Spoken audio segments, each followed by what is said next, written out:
So we're going to get into the adductor magnus, not the hamstring. So when you put your hand posteriorly, you can feel two guitar strings.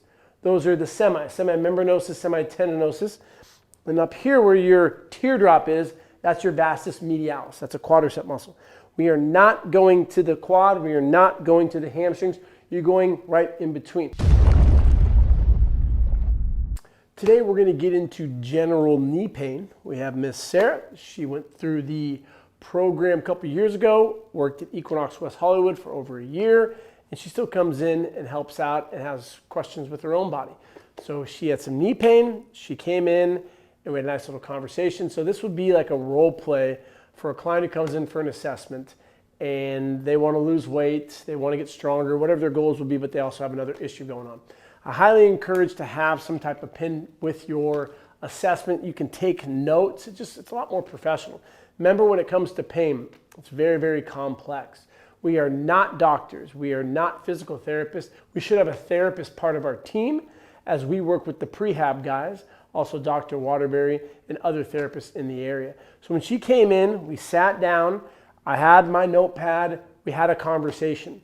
Attention to detail. What this does, it lets them know that they are in the care of a fitness professional. I don't have her say, oh, you have knee pain, try this. You sit down, you talk about it. And so when she explained her knee pain, she said it was in this area. It wasn't like a specific spot like there or right here. It's patellar tendinosis is usually the general term. And I'm not diagnosing itis. I-T-I-S means inflammation. Something happened right then, right there, maybe a week or so. So she went for a run. She was checking out some standards that Show Up has, and it just started irritating her. Months passed. She came in. We had a conversation. I wouldn't associate that with any type of itis because that means it's acute. It just happened. It was a couple months past. So we had a conversation, eliminated any red flags. If there was a ton of swelling, red flag.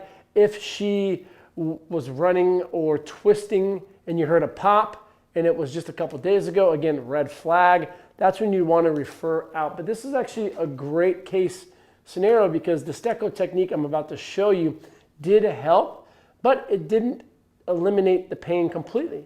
So I then made a referral to our professionals, our partners at the prehab guys, and she worked with the therapist probably for how long?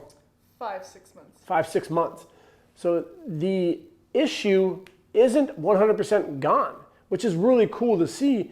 Pain is multifactorial. If you tell a client, I have one exercise that's going to fix you, that's a lie. It may work, it may not.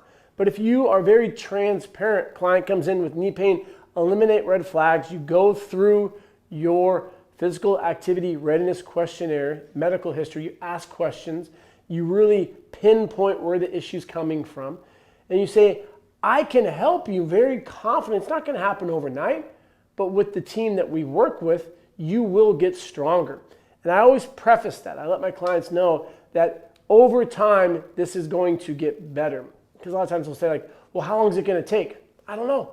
It could be a couple days, could be a couple weeks. There's some injuries like proximal hamstring strains, right? I'm sitting on my butt right now. It's your ischial tuberosity, right under that butt cheek, proximal hamstring strains. Sometimes those can take 9, 10, 11 months just as a strain. Sprain is to a ligament, a strain is to a muscle or tendon. I don't know, we don't know, but it doesn't mean you should be inactive.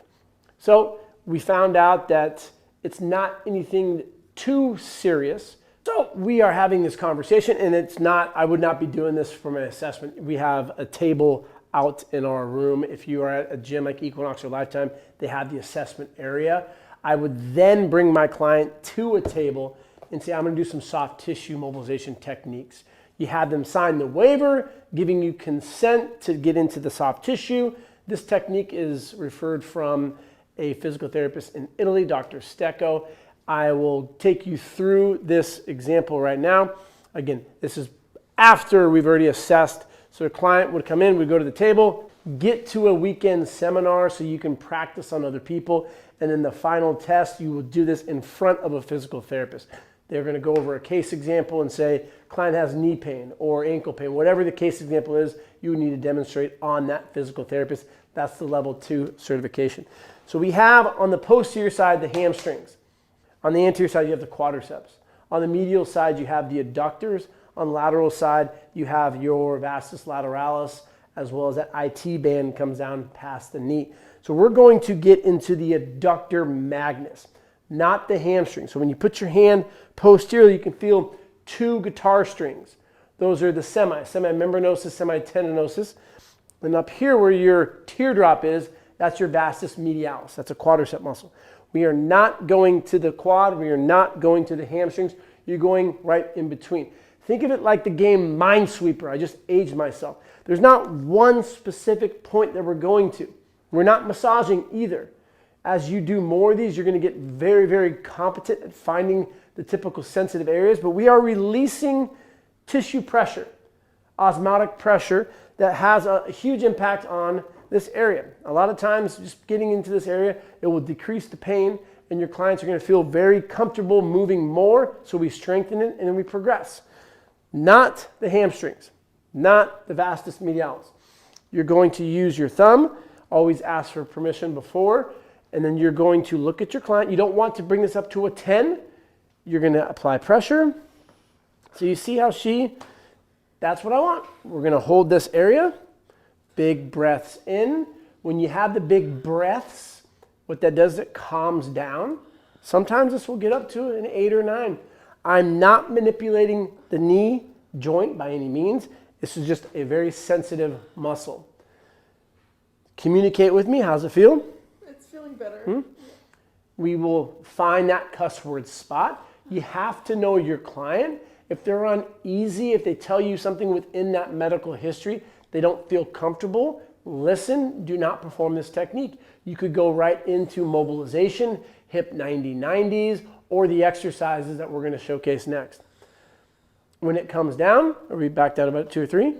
You can go to another area if you'd like, or you could keep that same one. You also have other little devices that you can use. You can use a PVC pipe. You could use a wooden dowel. They have like trigger point rods that you can use as well. Scale 1 to 10? 9. Yeah, so it's pretty sensitive. And you'll see when you take your hand off that the area is going to be nice and red.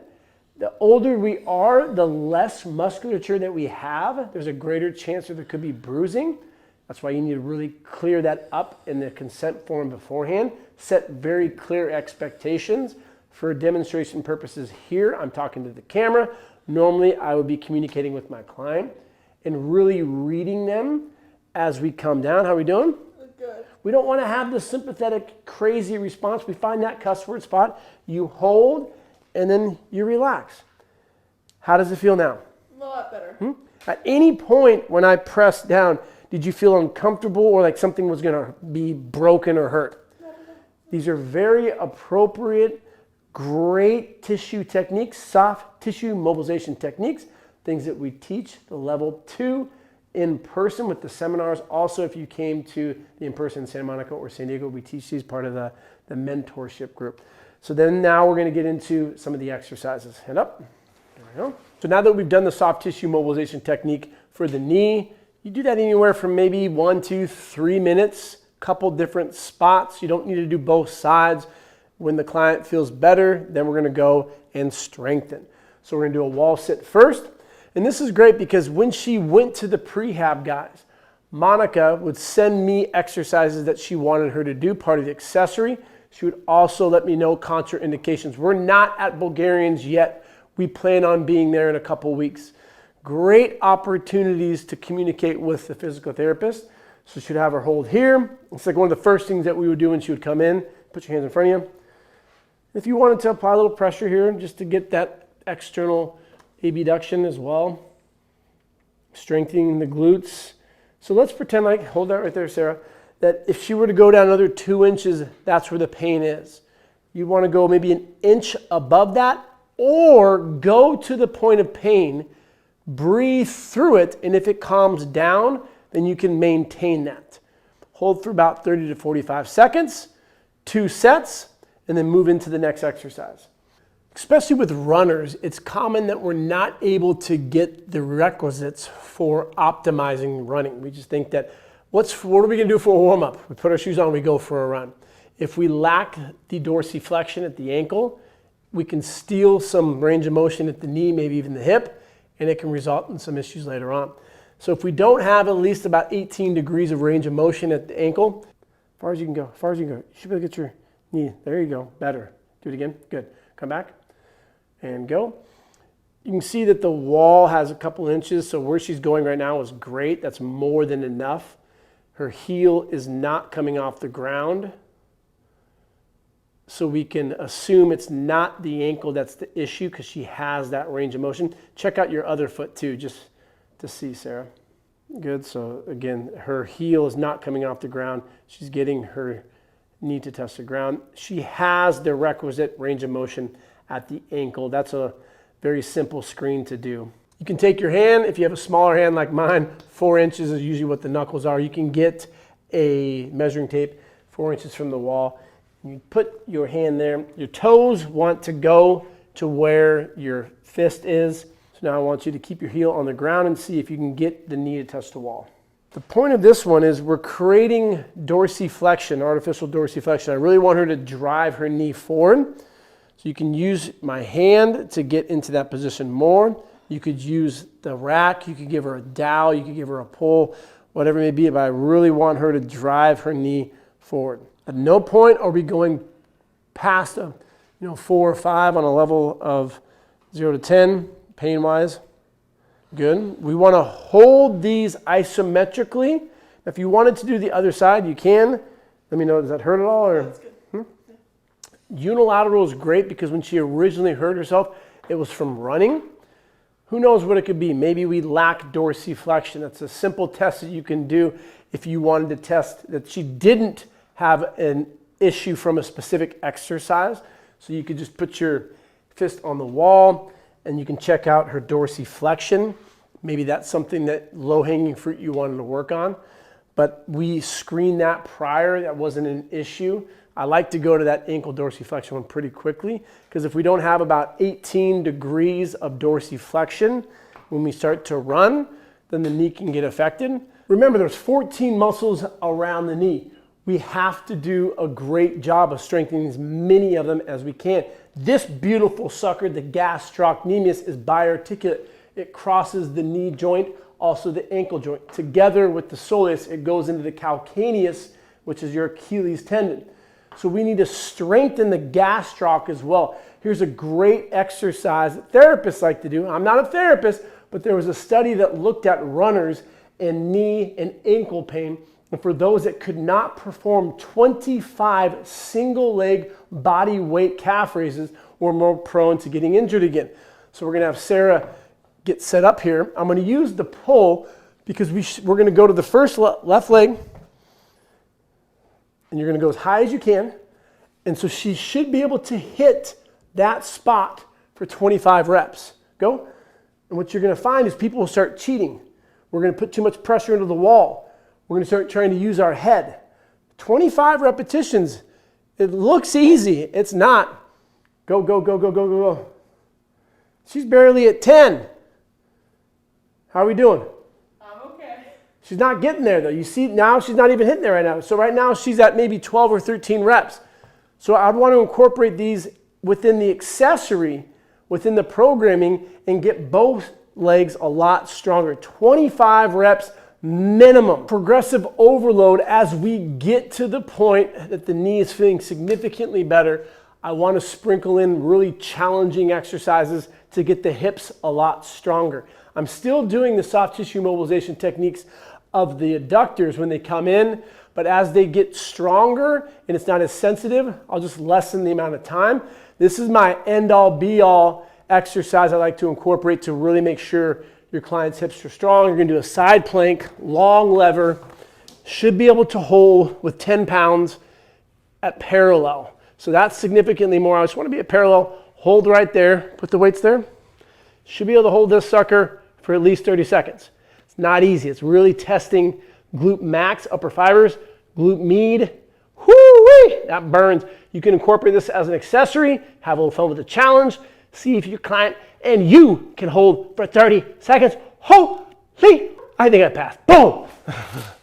I'm going to show you a side lying clam with some band for resistance.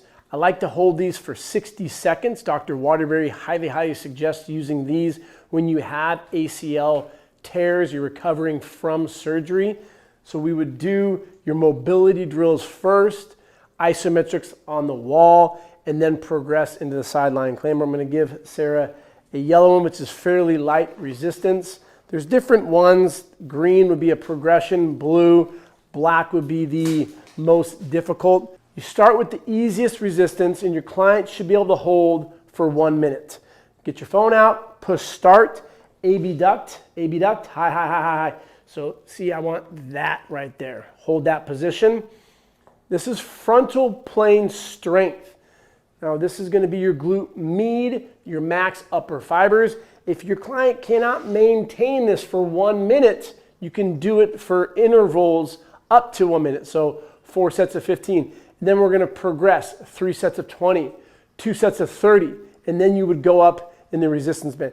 So if she's starting to come down, she doesn't have that requisite, so then you'd want to regress it to make it appropriate for this client. How are we doing right now? Fine. Is it hard? Yeah. Yep, so get up there higher. This is a pretty light one and she's struggling. So that gives me a lot of data on where we need to be. I want her to be able to have that black band around her knees, holding it fully abducted in a long lever length position. She's not there yet, so that's something that we're going to work on as an accessory, as a warm-up at the end as well. You can see she's significantly coming down right there. We got some work to do, Sarah. With the affected knee, we're going to get into some TKEs, terminal knee extension. So Sarah is going to put her affected leg, it's going to go right behind the knee. This is great for range of motion, but also incorporating isometric hold for the quadriceps. So I really want her knee to come forward as much as you can. Keep your heel on the ground at all times. So your knee goes forward, kind of like the dorsiflexion test. I want it to migrate as forward as we can. And then as we control back and we hold, you're going to use, the band is creating tension for the quads. So this is going to help strengthen the muscles around the knee. 10 to 15 repetitions here. Hold. If it's too easy, you can take a step back. Go more, get the resistance. There you go. I want that band to be pulling forward, keeping that down, and we should be feeling that in our quads. The great thing about this exercise, you could turn it into like a Spanish squat, where you could use the blocks that we had earlier to give you that dorsiflexion. Put this behind both of your knees, and then you could throw like a goblet squat in there. So that would be a progression as we get stronger. Remember, it's really important with these exercises. It's like taking pills. If you have a cold and you take pills that you're supposed to take for 7 days, but after 4 days, you feel better. Well, you still have to continue taking it. And I think a lot of times with injuries, what happens is when we feel better, we stop doing them.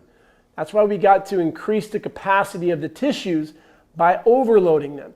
So if we find a couple exercises and Sarah's doing better, now I'm going to go into that more progressed exercise. Good?